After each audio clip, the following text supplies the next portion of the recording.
வீட்டுக்கு போனேன். நான் ஆண்டவர்கிட்ட ஜெபிச்சுக்கிட்டே இருந்து போன வெள்ளிக்கிழமை 4 மணிக்கு எந்திரிச்சு நான் ஜெபிக்கும் போது ஆண்டவர்கிட்ட கேட்டேன், மழை இருக்கக்கூடாது, ஆனா நம்ம ஜெபம் கொடுத்து ஆட்கள் வரணும், ஆண்டவரை பெருகணும்னு தான் சொன்னேன். ஆனால் போன வாரம் 18 பேர் வந்திருந்தாங்க. But that is not enough. அது நமக்கு பத்தாது. நம்ம டார்கெட் 40 பேராவது ஜெபிக்கணும். அதுக்காக மன்றாடி ஜெபம் பண்ணுங்க, கர்த்தர் உங்களை ஆசீர்வதிப்பார். இதை குறித்து நான் ஜெபித்து கேட்டுக்கொண்டு போன வாரத்துக்கு புதன்கிழமை ஒருத்தர் என்னை பார்த்தாரு. அவர் பேசிட்டு ஜெபத்தை குறித்து என்கிட்ட கேட்டாரு, ஏன்டா இந்த ஆள் நம்மள காலை வர்றா அப்படின்ட்டு. என்னன்னு, நாங்க ஒரு வீட்டுக்கு போயிருந்தோம். எங்க சபையிலேருந்து 2 பேரும் எங்க போதகரும் வந்தாங்க. அந்த சீக்காளிக்கு ஜெபம் பண்ண போயிருந்தோம். அப்போ சரி, நல்லது தானேயா, அது வேதத்திலே இருக்கே அப்படின்னு. அப்போ அவர் சொன்னார், இல்லை அவங்க பண்ண ஜெபம் எனக்கு ரொம்ப வேதனையா இருந்துச்சுன்னாரு. பாஸ்டர் அதை பற்றி ஒன்றுமே சொல்லு, அவங்களுக்கெல்லாம் நன்றி சொல்லி அனுப்பிட்டு போயிட்டேன். என்ன சொல்லு, அந்த மனுஷிக்கு 89 வயசா. அவங்களுக்கு பெட் சோடா பின்னால, அதாவது புண்ணு, படுக்க புண்ணு.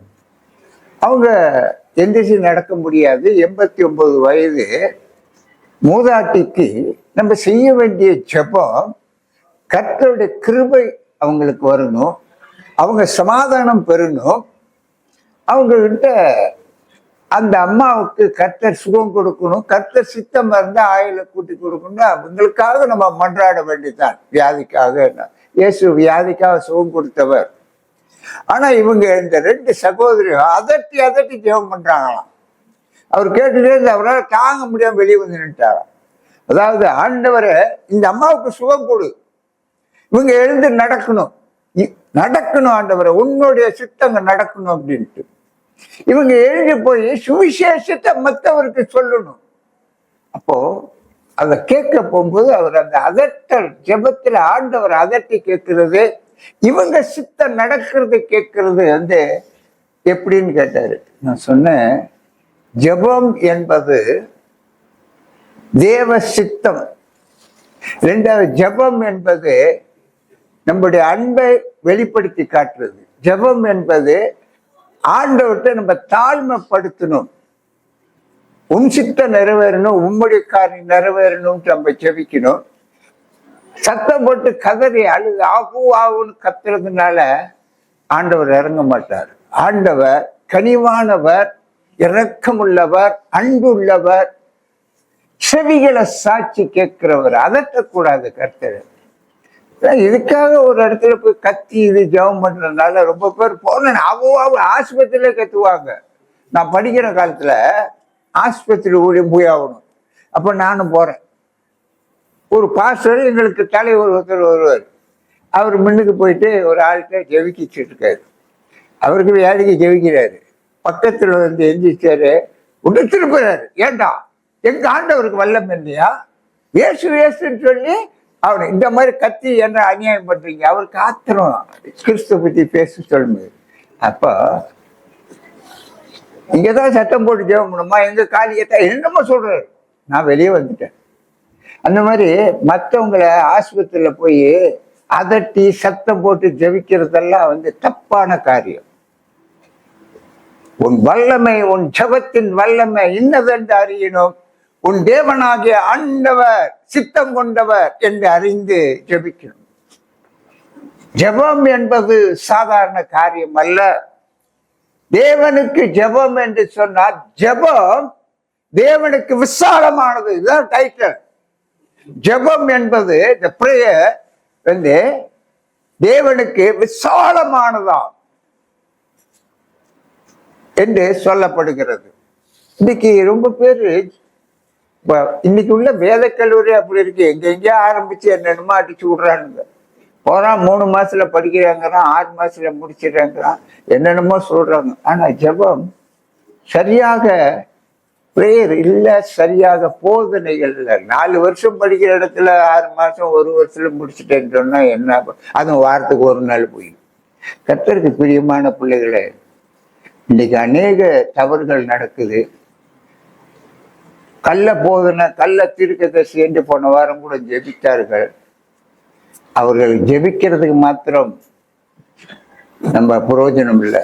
ஜெபிக்கிறது தனியில் இருந்து ஜெபித்து நம்மளுடைய சபையை எடுத்து காட்டி சொல்லணும், இப்படி இருக்கு இப்படி இருக்குன்ட்டு. கர்த்தருக்கு பிரியமான பிள்ளைகளே, இன்னைக்கு உங்களுக்கு சொல்றேன், ஜெபம் என்பது தேவனுக்கு விசாலமானது. அதுல எல்லாம் அடங்கி இருக்கு. என் ஆண்டவராகிய இயேசு கிறிஸ்து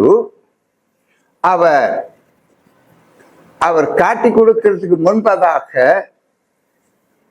ஆலோசனை சங்கத்தாரும் பரிசேயரும் மாயக்காரர்களும் வேத பாதர்களும் அவரை கைது செய்ய முடிவு எடுத்துக்கொண்டிருக்கிற வேளையில அவருக்கு நன்கு தெரிந்து என்ன செய்ய, சீடரை பார்த்து விழித்திருந்து ஜெபம் பண்ணுங்கள் என்று சொன்னார்.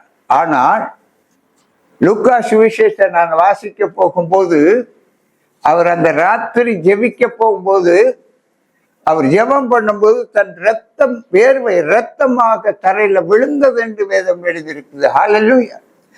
How you think about that? அதை குறித்து என்ன நினைக்கிறோம்? நம்ம அந்த ஜெபத்தை குறித்து என்ன நினைக்கிறோம்? அந்த ஆண்டவர்கிட்ட இருக்கிறது எப்படியாப்பட்ட ஒரு பாரமான ஒரு காரியம் என்று நம்ம ஒரு மனுஷன் ஜெபிக்கிறான்டா, அவனுடைய பாரத்தை உணரும், அவனுடைய இருதய துடிப்பை நினைக்கணும், அவன் வேதனையை நினைத்து பார்க்கணும்.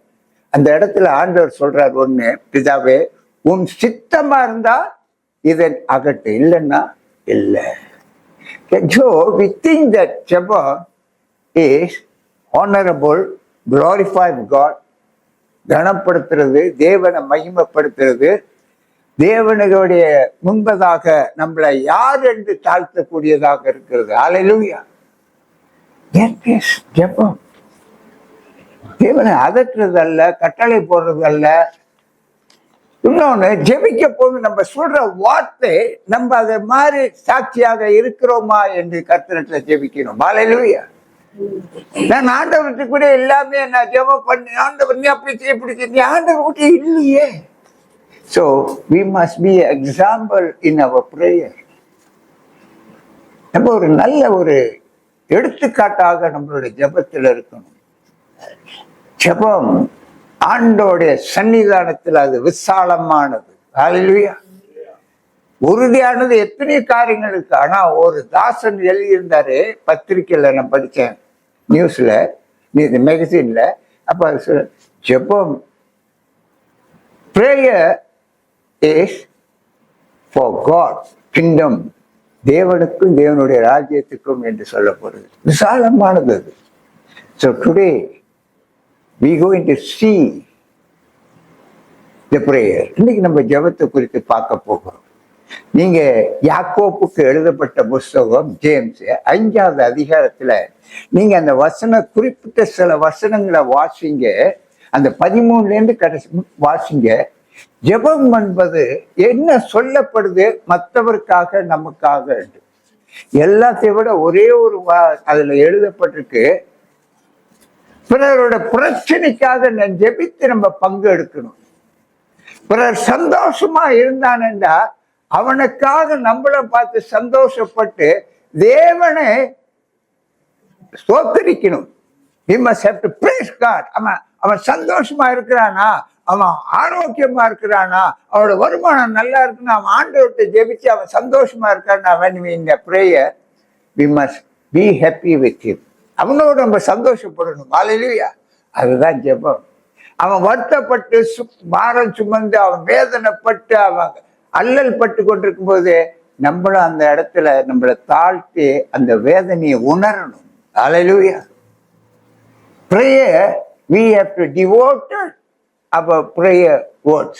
நம்ம செய்த ஜெபம், நம்மளுடைய வார்த்தை சொல்லும் போது, இந்த வெள்ளிக்கிழமை கூட்டத்துல மறுநாள் சனிக்கிழமை எந்திரிச்சு ஜெபிக்கும் போது நீ சொன்ன ஜெபங்கள் தியானி.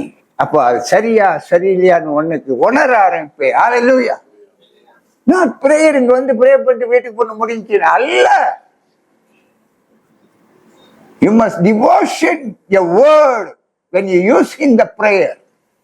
மறுநாள் காலையில் எந்திரிச்சு யோசனை கேட்பாரு, நான் என்னென்ன வார்த்தை சொன்ன ஆண்டவர், என்னென்ன வார்த்தை ஒத்து போகல எனக்கு ஆண்டவருக்கு, ஆண்டவரை என்ன மன்னி, you have to apologize for that. But once we see இந்த வசனங்களை நம்ம வாசிக்க போகும்போது இதை அப்படியே ஃபாலோ பண்ணிடுறோம், அப்படியே ஃபாலோ பண்ணிடுறோம்.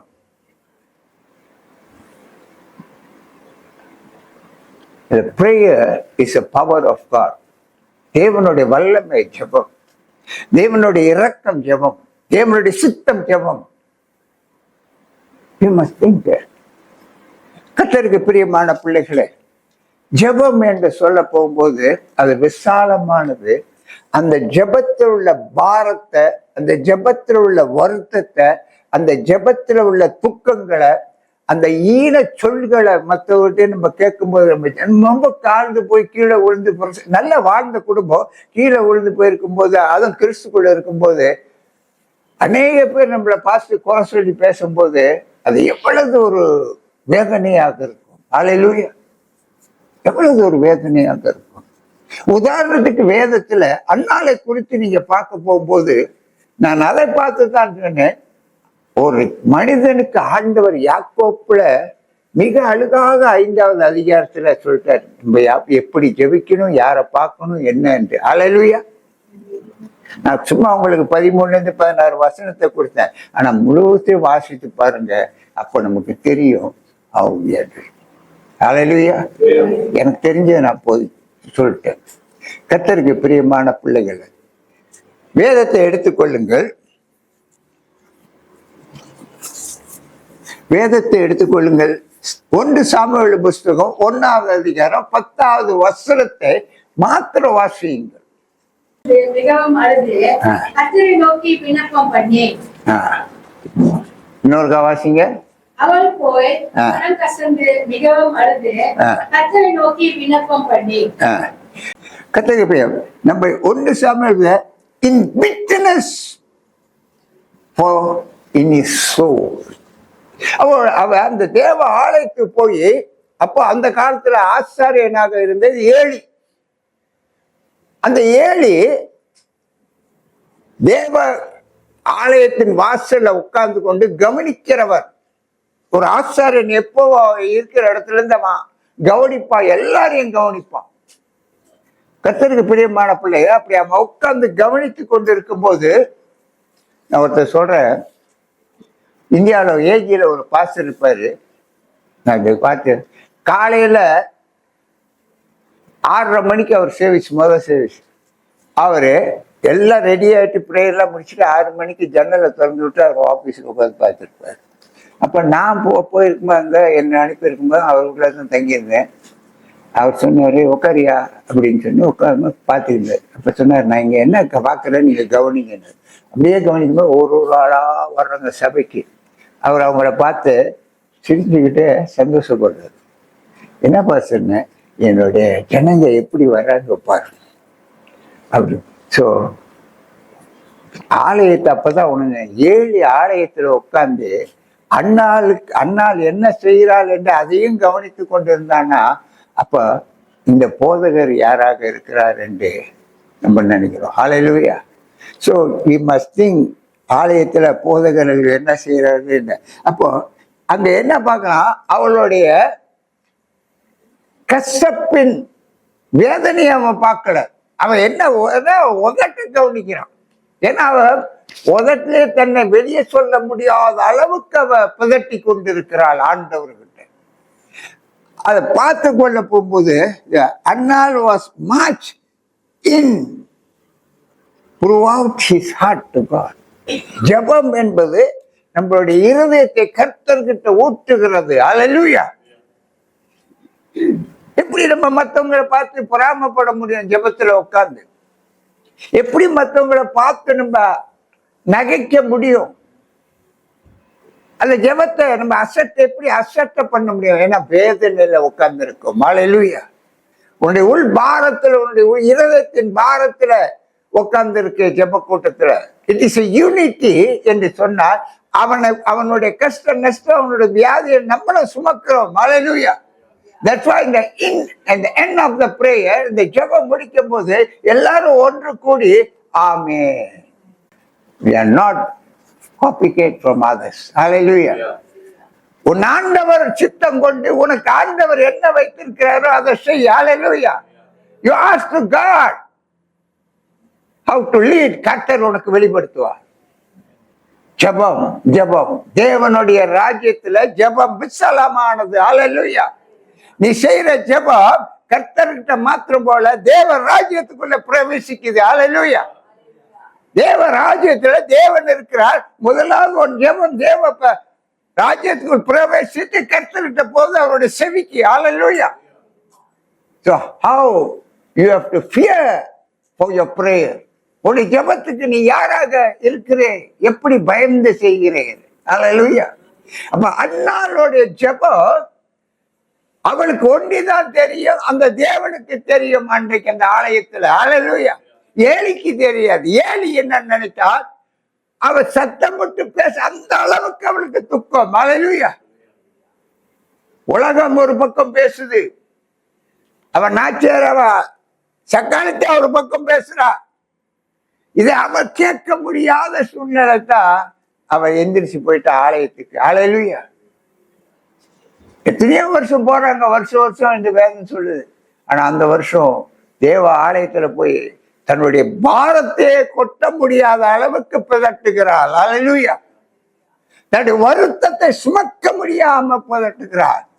ஈன சொல்களை காதல தாங்க முடியாம கதறுகிறார். அதை பார்த்து ஏலி சொல்லுகிறார், குடிச்சிட்டு பிதட்டாது, குடிச்சு விட்டு இருக்க அப்படின்றார். அவர் சொல்றார், நான் குடிக்கல ஐயா. இவர் குரலை தேவன்கிட்ட சொல்றேன்னு சொன்னா அந்த ஏலி என்ன செஞ்சான், நீ கேளு ஆண்டவர்கிட்ட, ஆண்டவர் செய்வார் அப்படி என்று சொன்னான். கர்த்தருக்கு பிரியமான பிள்ளை. அந்த ஒரு வார்த்தை காதுல விழுந்தன்னு ஒரு ஆசாரியன் சொன்ன உடனே அவ எழுந்து போய்தான் சாப்பிட்டா. ஹல்லேலூயா. We are praying to God. உனக்கு யாரும் நான் கூட போதிக்க வேண்டியதா, இந்த வேதத்தை நீ வாசித்தா உனக்கு போதிக்கும். ஹல்லேலூயா. I am taking the word from in the Bible. வேதத்திலிருந்து எடுக்கிற, வேதத்தில் உள்ள வியாக்கியானம் பண்ற, அதை தியானிக்கிற, அந்த வார்த்தை என்ன இடத்துல பேசுகிறது. ஹல்லேலூயா. யாரும் எனக்கு கற்றுக் கொடுக்கல. So how much great our prayer. நம்மளுடைய ஜெபம் எவ்வளவு உயர்ந்தது. ஹல்லேலூயா. நம்ம ஒண்ணு சொல்றோம், ஜெபிக்க போகும்போது எல்லாருமே சொல்ல, நானும் சொல்லுங்க, இந்த இடத்துல கர்த்தருடைய பிரசன்னம் அசையாடுகிறதுங்கிறோம். ஹல்லேலூயா.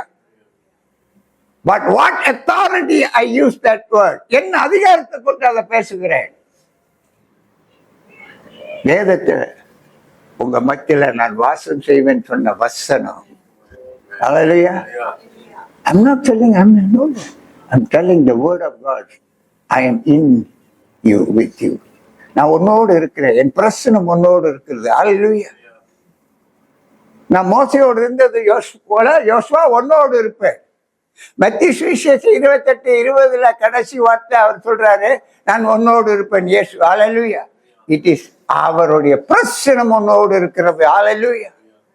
You must think that. நம்ம ஜெப கூட்டத்துல எந்த உணர்வும் இல்லாம இருக்கலாம், ஆனா ஆண்டவருடைய செவிகள் அங்க இருக்கிறது. ஹல்லேலூயா. உன்னுடைய விசுவாசம் தேவனுக்கும் அவருடைய ராஜ்யத்துக்கும் இருக்க வேண்டும். ஹல்லேலூயா. அண்ணா அன்னைக்கு தேவ ஆலயத்தில் அவருடைய விசுவாசம் கர்த்தரிட்டு இருந்தது, அவருடைய பாரம் கர்த்தரிட்டு போய் சேர்ந்தது, அவருடைய துக்கங்கள் கர்த்தரிடத்துல வெளிப்பட்டது, அவருடைய வேதனையை கர்த்தர் பார்த்தார். அதே நேரத்துல அந்த இடத்துல அண்ணாள் என்ன பதில் சொல்லுகிறார்? அண்ணா, நீ கொடுக்கிற அந்த ஆண் குழந்தையை உனக்கே பிரதிஷ்டப்படுத்துகிறேன். ஹல்லேலூயா. அந்த வாக்கு தத்துவத்துல யாதுவாக எப்படி அந்த பிள்ளையை வளர்த்து பிரதேசம் பண்ணுகிறேன், அவன் வாழ்நாள் ஜீவியம் எல்லாம் உனக்காக நான் பிரதேசம் பண்ணுகிறேன் என்கிறாள். ஹல்லேலூயா. Did we say anything about that? நம்ம சொல்றோமா ஜெபத்துல, என்னோட 1 மாசம் சம்பளத்தை அப்படியே கொடுக்குற ஆண்டவரே, எனக்கு சம்பளத்துல இருந்து எனக்கு இந்த மாசம் ஒரு 500 வெள்ளி ஏறினா, சம்பளம் ஏறினா அப்படின்னு சொல்லுவோமா? பொண்டாட்டி பிச்சு புருவா.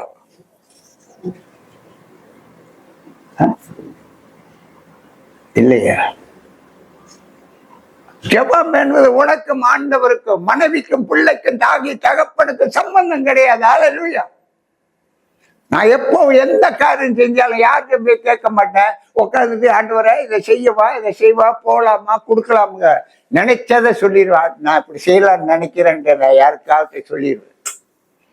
சொல்லிவிட்டு அவர் பாதப்படியில் உட்காந்து சொல்லிட்டு, ஆண்டவரை உனக்கு கொடுக்கணும் தான் சொல்லிருக்கேன், ஓ சபைக்கு தான் ஆண்டவரை நீ எனக்கு செய்யணும்ட்டு அவர்கிட்ட அழுதுகிட்டு இருப்பான் நானும். ஆனா இன்ன வரைக்கும் என் தேவன் என்னை கைவிட்டதில்லை. ஏன்னா அவருக்கு தானே, அவருடைய சபைக்கு தானே செய்யுது. கர்த்தருக்கு பிரியமான பிள்ளைகளை, your prayer must be faithful to you first.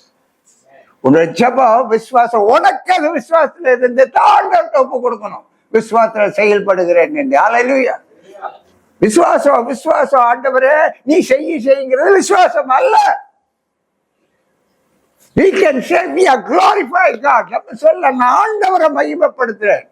உன்னுடைய கிரிகைகளை நீ தேவனுக்கு கொடுத்து மகிமைப்படுத்தணும். That is the மகிமை. Hallelujah. Then the God will honor you. Then அப்புறம் தான் ஆண்டவர் உன்னை கனப்படுத்துவார், பிரியப்படுத்துவார். Hallelujah. You must think that. கொஞ்ச நாளைக்கு முன்னங்க ஒரு வசனம் கேங்க, மத்தேயு சுவிசேஷம் அதிகாரம் எத்தனை, வசனம் எத்தனை, நீங்க சொல்ல எத்தனை வருஷம் இருந்துச்சு? தேவனால் எல்லாம் அதிகாரம் புக்கு எத்தனை வருஷம் புக்குல? ஹல்லேலூயா. அப்போ அந்த பாதி போவாது. கர்த்தருக்கு பிரியமான பிள்ளைகளே, நமக்கு எதுக்காக அந்த வசனம் வைக்கிறான்னா நம்மளுக்கு விசுவாசம் பலப்பட. ஹல்லேலூயா. வசனங்க திருச்சபையில வைக்கிறதெல்லாம் நம்மளுடைய உள்ளங்கள் சமாதானம் பெறுவதற்கும், நம்மளுடைய உள்ளங்கள் ஆசீர்வதிக்கப்படுறதுக்கும், நம்ம விசுவாசத்துல பலப்படுறதுக்கு. ஹல்லேலூயா. கர்த்தருக்கு பிரியமான பிள்ளைகளே, அண்ணால் ஆசீர்வதிச்சு பொருத்தனை பண்ணினான்.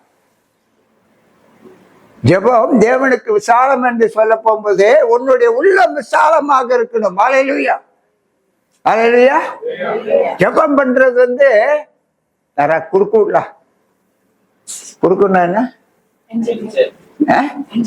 கஞ்ச புத்தி இருக்கு.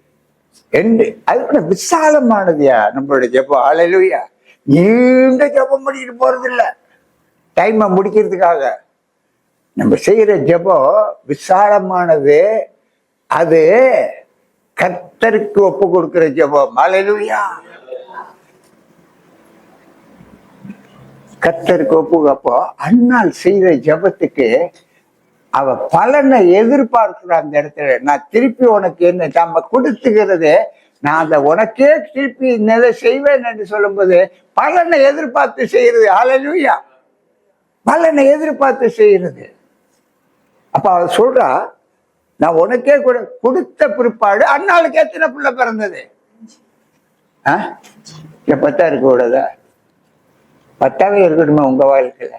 அண்ணாளுக்கு 5, உங்களுக்கு 10 வருஷம். ஒப்பு கொடுங்க. ஹல்லேலூயா. கர்த்தர் உங்களுக்கு இதை செய்ய ஆண்டவரே, நான் இதை உனக்கு செய்யறேன்னு சொல்லும் போது நீ கேட்கவே வேணாம், ஆண்டவரே உனக்கு கொடுப்பார்.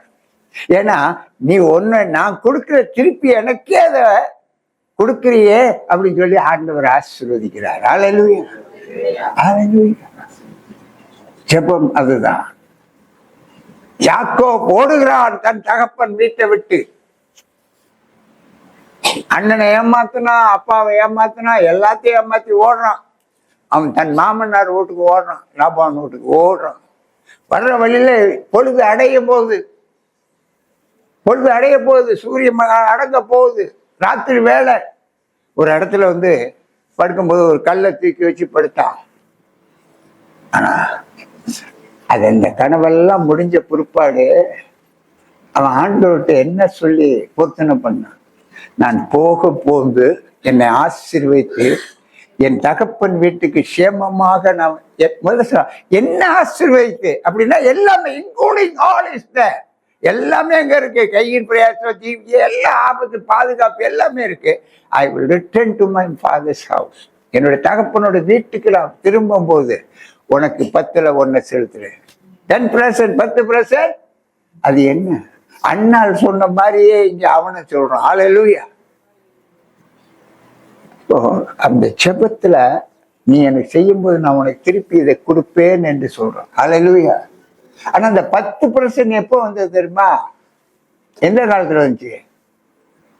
மல்கியா தீர்க்கதரிசி காலத்துல வந்துச்சு. அல்லேலூயா.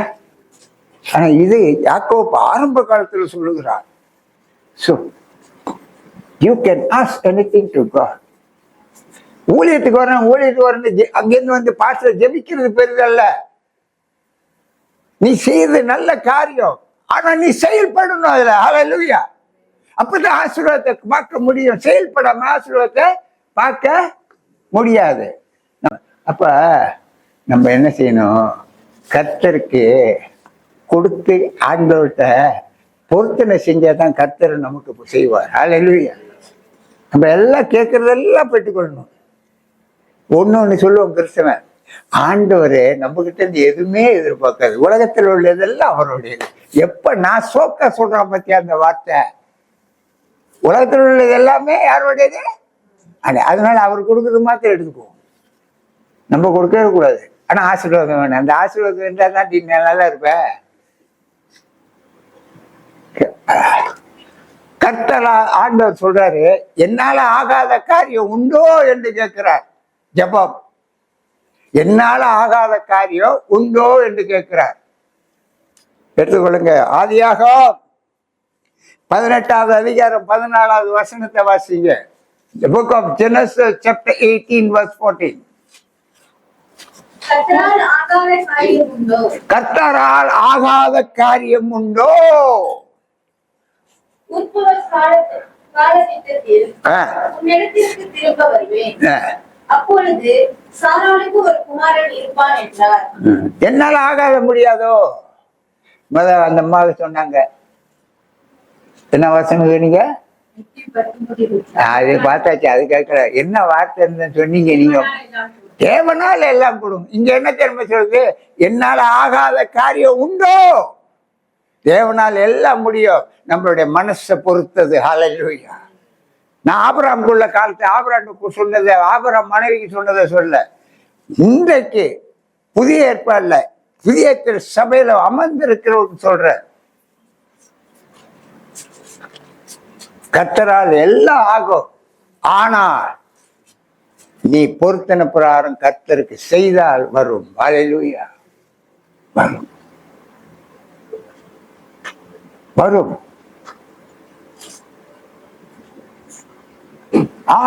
ஆபிரகாம் உச்ச வெயில்ல மத்தியான வேலை தன்னுடைய கூடார வாசல்ல உட்காந்து எப்படிதான் பார்த்துக்கிட்டு இருந்தான். வயது காலத்துல பார்த்துக்கோமா 3 பேர் நடந்து வர்றதை பார்க்க, தேவ தூதர் தான் சொல்ல, தேவன் என்று தேவன் ஒருத்தர் தானே, எப்படி 3 பேர் வரும்?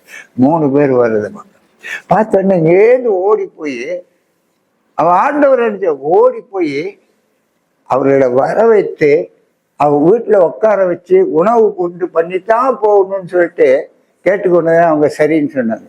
அவங்க வர்றதே இவனை பார்க்கத்தான். ஆனா அந்த உடனே காலுக்கு கழுவுறதுக்கு தண்ணியெல்லாம் கொடுத்து நல்ல கொளுத்தாடாக நல்ல முதல் நம்பர் மாவு எடுத்து சாராளை பிணைஞ்சு அப்பம் சுடுன்னு சொல்லிட்டு அவன் போய் ஆட்டு மந்தையில போய் ஒரு நல்ல கண்டு அடிச்சு வேலை கண்டு கொடுத்து சமைச்சு எடுத்துருவான். ஆனா அது அவங்க சாப்பிட்டாங்க, கொண்டாங்க.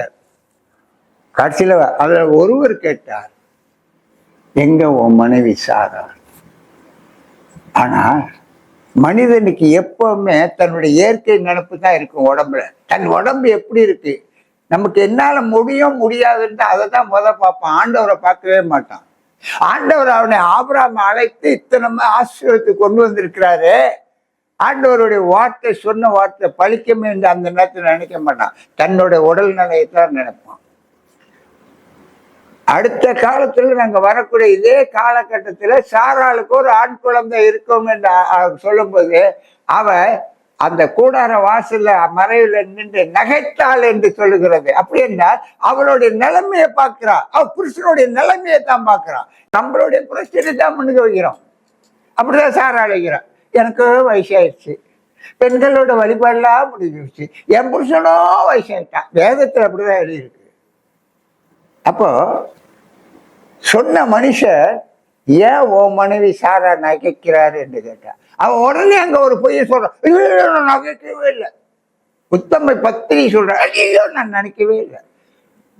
நம்மளுடைய குறைகள் அப்படிலாம் யாராவது கண்டு சொல்லிட்டா ஏத்துக்கவே மாட்டோம். அதை மறைச்சு வேற எதுமா சொல்லி எனக்கு கௌரவம்.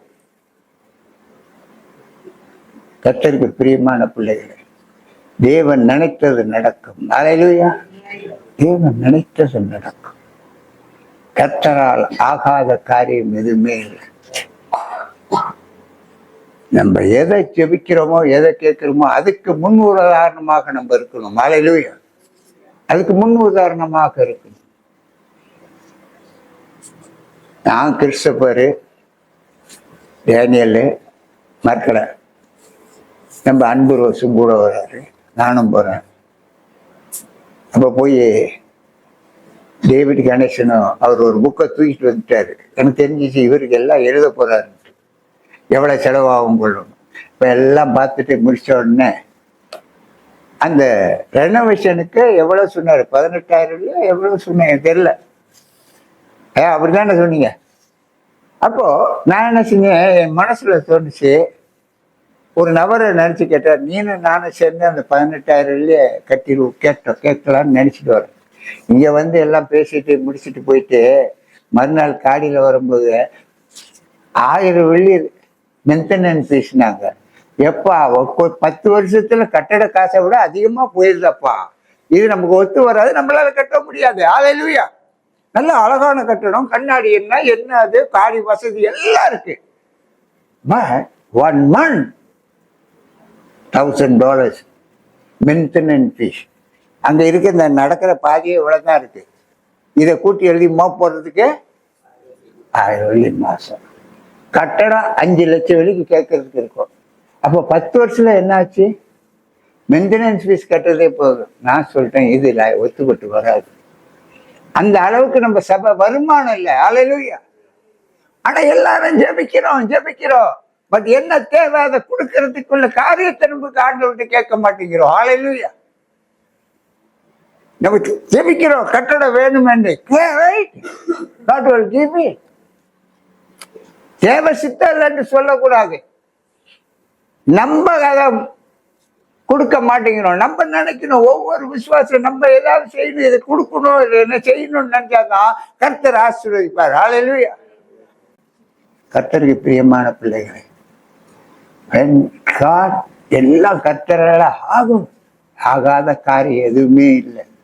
ஜெபம் செஞ்சா கர்த்தர் கொடுப்பார். ஆனா நான் யாராக இருக்கிற அந்த ஜெபம் செய்ய போகுது என்று சிந்திக்க வேண்டும். அல்லேலூயா.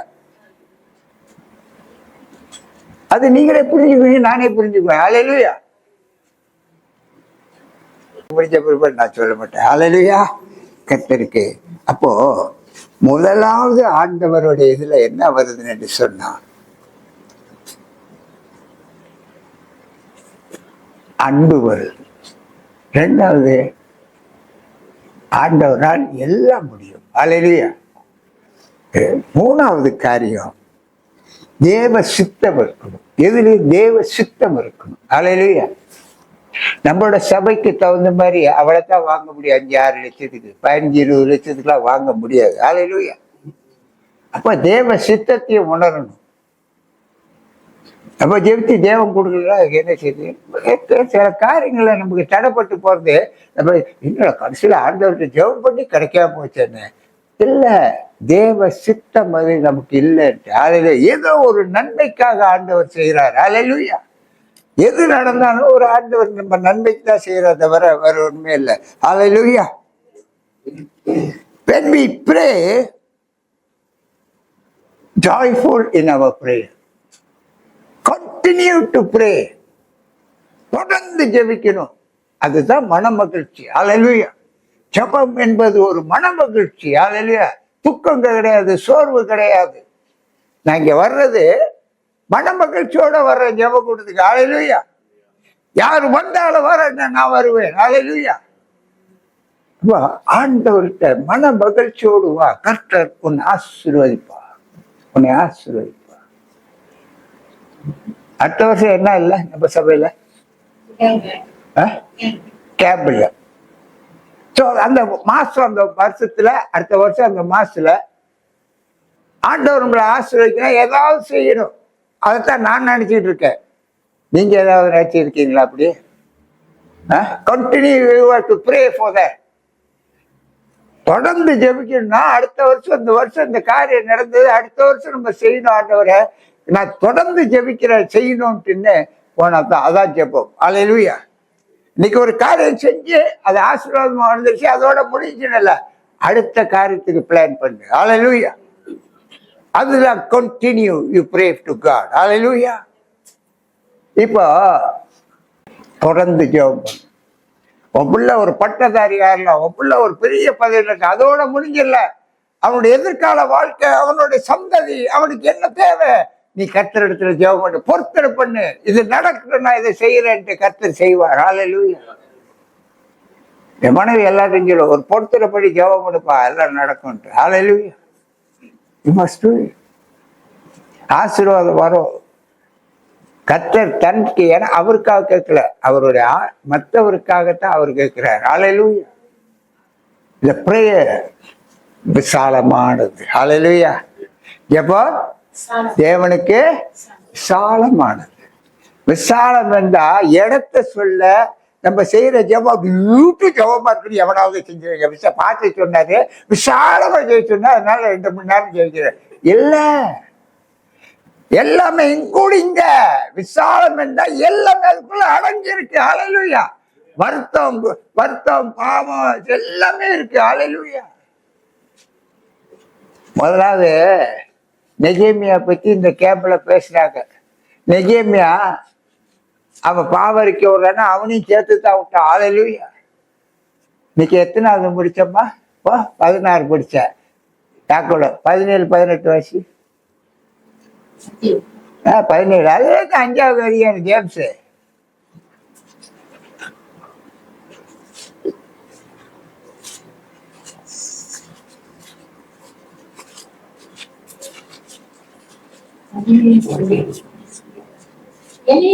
எலியா என்பவர் நம்மை போல பார்வையுள்ள மனுஷனாய் இருந்து மழை பெய்யாதபடிக்கு கருத்தாய் ஜெபம் பண்ணினான்.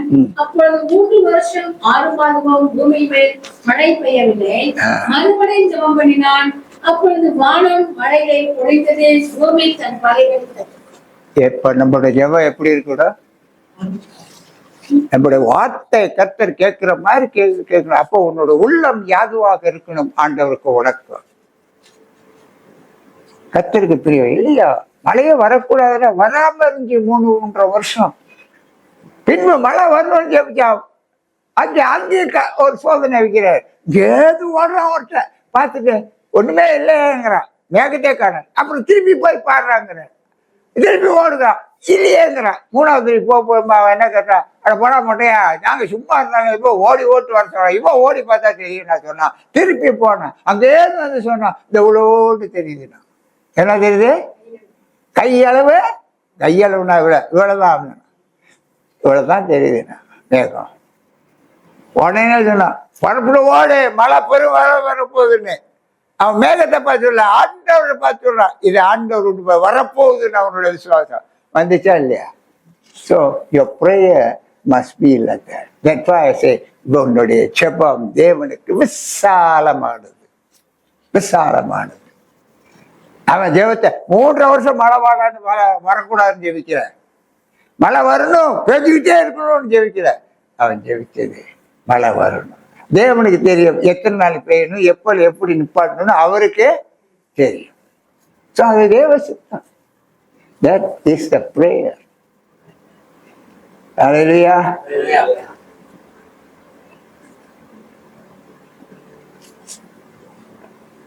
நம்ம எடுக்கிற ராபோஜனமும் அப்படிதான். கர்த்தர் சொன்னார், பந்தி என்பது விளையாட்டான காரியம் அல்ல. பந்தி மனசுத்தமா இருக்கணும், செய்த பாவத்தை அறிக்கை விடணும், பரிபூர்ண பரிசுத்தமாக தேவனுடைய கடமைகளை உணர்ந்து, எதுக்காக அந்த பந்தி எடுக்கிறோன்னு உணர்ந்து எடுத்தோம்னா மாதந்தோறும் அந்த பந்தியை மிஸ் பண்ணாம வந்து எடுப்போம். ஹல்லேலூயா. கர்த்தர் உங்களை ஆசீர்வதிக்கணும். விழித்திருந்து ஜெபம் பண்ணுங்கள். எல்லாரும் என்ன நினைக்கிறாங்க, தூங்காம, ஏன்னா அங்க சீசர்கள் தூங்கி கொண்டே இருந்தாங்க. ஆண்டவர் இயேசுனாரு விழித்திருந்து சேம் பண்ணுங்க, சோதனைக்காரன் வராம பார்த்து. அப்போ ஜெபிக்கிறது வந்து சோதனை வராம இருக்கிறதுக்காக ஜெபிக்கணும் போறது. விழித்திருந்து ஜெபம் பண்ணுங்க. ஹல்லேலூயா. விழித்திருந்து ஜெபம் பண்ணுங்க. Prayer is good for your லைஃப்னா கெட்டதுக்காக ஜெபம் பண்றது அல்ல. ஹல்லேலூயா. கெட்டதை ஜெபிச்சுட்டு இது நடக்கணும் அல்ல. நல்லதெல்லாம் ஜெபம் என்பது நம்முடைய வாழ்க்கைக்கு நன்மைக்கும் தீமைக்கும் உண்டாகப்பட்டது. ஹல்லேலூயா. நன்மை வரக்கூடிய காலத்துல தேவனை ஸ்தோத்தரிக்கணும், தீமை வரும்போதும் கர்த்தரை ஸ்தோத்தரிக்கணும். கர்த்தர் செய்வார். மற்றவன் சந்தோஷப்பட்டானா நம்மளும் சந்தோஷப்படணும். ஹல்லேலூயா. மற்ற வேதனைப்பட்டா நம்மள வேதனைப்படுத்தணும். ஹல்லேலூயா. கர்த்தர் நம்மளை ஆசீர்வதிப்பார். கர்த்தர் உன்னை ஆசீர்வதிப்பார். நிறைய இருக்கு இந்த 5வது ஜேம்ஸ் 5வது அதிகாரம். நிறைய கதைங்க இருக்கு, நிறைய டாபிக் இருக்கு. ஆனா இதுதான் என்னால கொடுக்க முடியும். அதுவும் ஒருத்தன் வீட்டுல வந்து கேட்டதுனால இந்த ஜெபம் எடுத்தேன். நேற்று காலையில உட்கார்ந்து எழுதினேன். உண்மையில எடுத்த ஜெபம் தலைப்பு வேற, இதை எடுத்துட்டேன். கர்த்தருக்கு ஸ்தோத்திரம், கர்த்தருக்கு ஸ்தோத்திரம். ஹல்லேலூயா. So we are here to God. God will bless you. Hallelujah. தேவ திருவிருந்து எடுக்க போறோம். தேவ திருவிருந்த வந்து நம்ம ஆண்டவருக்கு பயந்து எடுக்கணும். சும்மா எடுக்காதீங்க. கர்த்தர் நமக்கு கொடுத்திருக்கிற ஆசீர்வாதம் தேவ திருவிருந்து. அது ஒரு தீங்கு அல்ல, அது ஒரு சபிக்கப்பட்ட காரியம் அல்ல. அது நம்மளுடைய ஆவிக்குரிய காரியத்துல வளர்ச்சி பெற, நம்முடைய ஆத்மாவை காத்து கொண்டதுக்காக தேவ திருவிருந்து வரப்பட்டது. ஹல்லேலூயா. நம்மளுடைய ரட்சணியத்தையும் அதில் பாதுகாத்துக்க கர்த்தர் கொடுத்த புதிய உடன்படிக்கை.